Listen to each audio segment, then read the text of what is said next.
You mentioned Emma Thompson playing Agent O, and I feel like in a lot of ways she just got off set of Men in Black Offset. and changed clothes and went over to late night and worked with Nisha Ganatra and Mindy Kaling, who wrote and produced this, to make this delightful little movie about this late night talk show host. Um, what was her name? Catherine Newberry, and she's kind of I don't know, a bit unmotivated, a bit lethargic in her career at this point, kind of just going through the motions.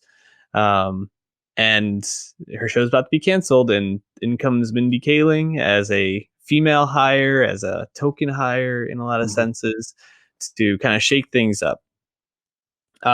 Sitting at an 81% in Rotten Tomatoes. I think there's a lot of good in this movie and some things that weren't didn't necessarily land or weren't as fleshed out as maybe I think they could have been. But overall, I really enjoyed Late Night. How are you feeling? What's your temperature like on Late Night after seeing it yesterday? Yeah. I quite enjoyed it a lot. Um, Mhm. it makes sense that it was the buzziest film out of Sundance, and thus was the most expensive acquisition. Amazon shelled out $13 million to get Late Night, and Mindy Kaling only got this movie made for a $4 million budget. So it's really impressive in that regard. But yeah, I really found it enjoyable just because I think some people maybe have the frame of reference that this movie is this super woke comedy that is just gonna shove its politics in your face, blah blah blah, Hollywood, right?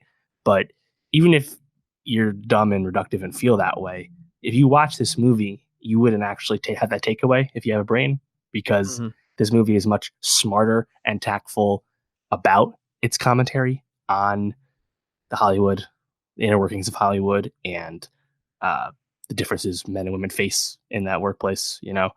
And I Mhm. just really appreciated how that story was told.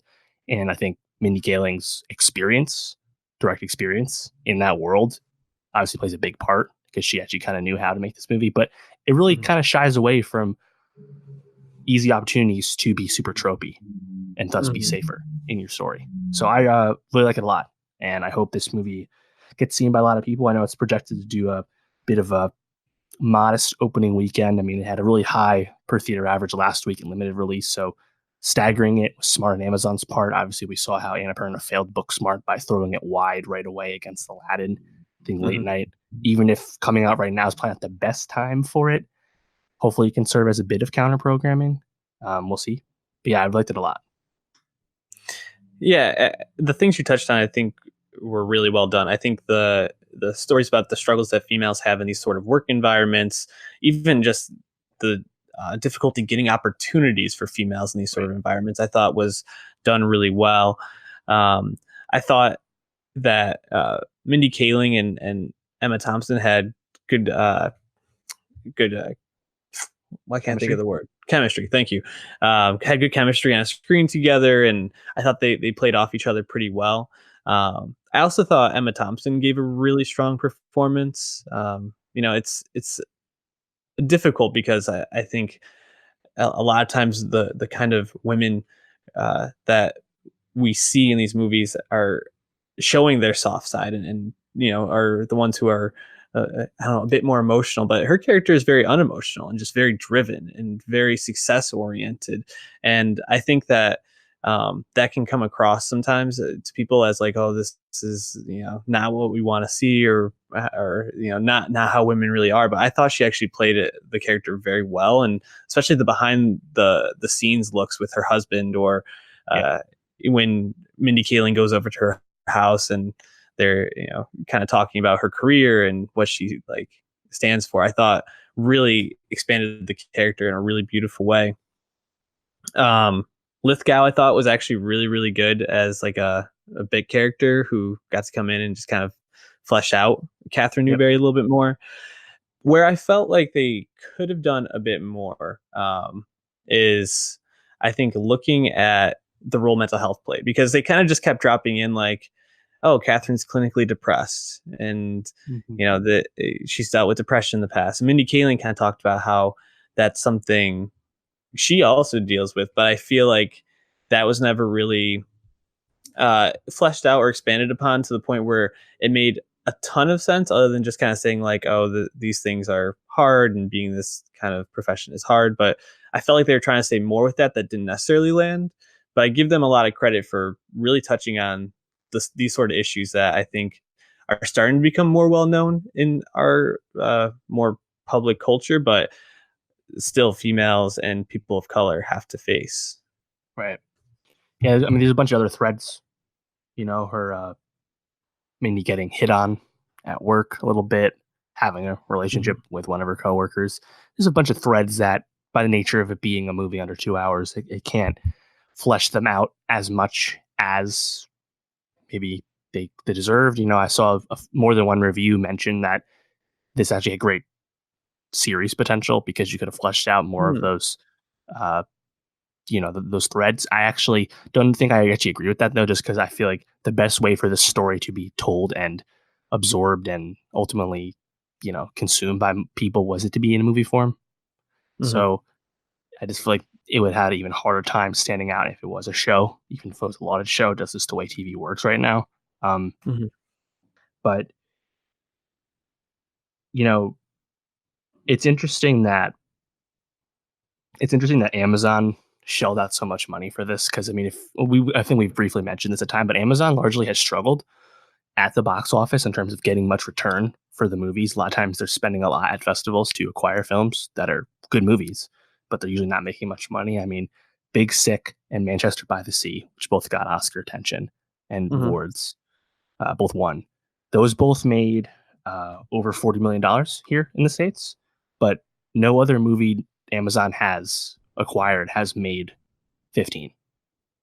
Mm. And that includes lots of movies we've talked about that we like Beautiful Boy, Beautiful Lost City of boy. Yeah. Z, Mhm. Don't Worry, Won't Get Far on Foot, You Were Never Really Here, Cold War. A lot of movies we liked, we talked about, got a lot of attention online, but they just had a hard time, I think, pushing movies through. And I think maybe they're going to get better at that. I feel like late night has good awareness from what I can tell, but me and you are more in the know than the average person. So I Mhm. can't really say. We'll see how it does this weekend, as I said.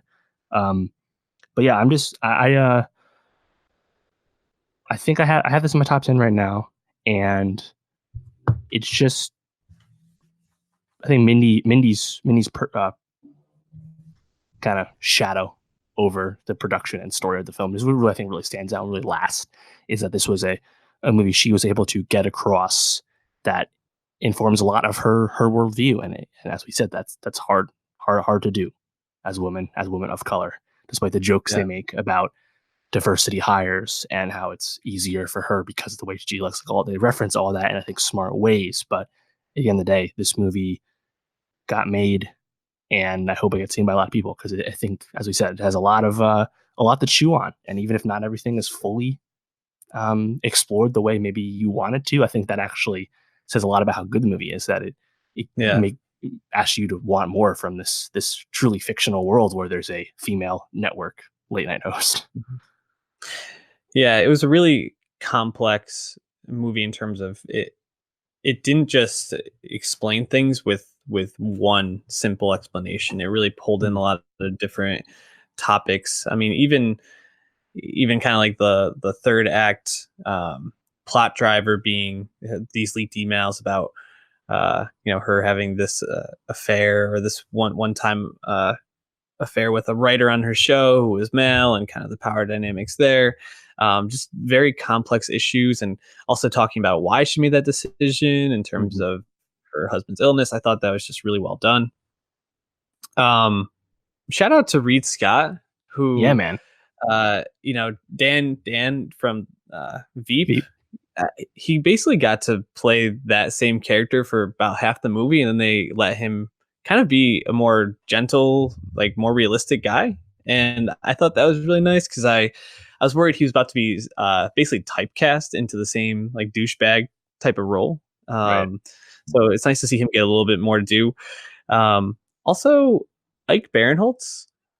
Um, I felt like this role was a little bit beneath him, almost in a sense. We've seen him do some really good things with like blockers and whatnot, but he's actually a pretty thoughtful guy. So I'd like to see him get some more thoughtful roles moving forward.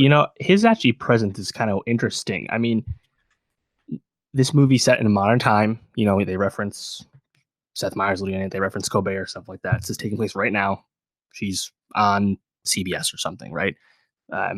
And then we have Ike Barinholtz as this rising stand-up comic, but he's Hmm. kind of like retrograde Dane Cook or something. Like, who is he Yeah, supposed to be? He's supposed to be Dane like, Cook for sure. yeah, but it's like right now, the only way you can actually be a comic like that is if you're super, super funny and smart with humor, like Anthony Jeselnik. Hmm. But that's not who Tenet, like Barinholtz's character, was. He was just super retrograde and anti-PC. And I feel like even if the comedians that push back on the boundaries, like a Bill Burr or something, like they're not that simple and Hmm. lazy with their jokes. I don't know. I mean, that was the point, that it was overdone and that he was clearly not as talented as her and coming in. Like, I get it, but I feel like that was the one point where I was like, this is just kind of unrealistic um choice, I guess, but it's fine. Yeah, I agree. Also, shout out what's his name? John John Lithgow. no, I'm sorry, Paul Walter Hauser from I, Tonya. He plays Mancuso, one of the Yeah, writers. Just a funny dude, and he just got yeah. cast in something, so we'll see more of him. It's not. It's just nice to see him doing stuff. Anyways, we'll probably wrap up there. Go see Late Night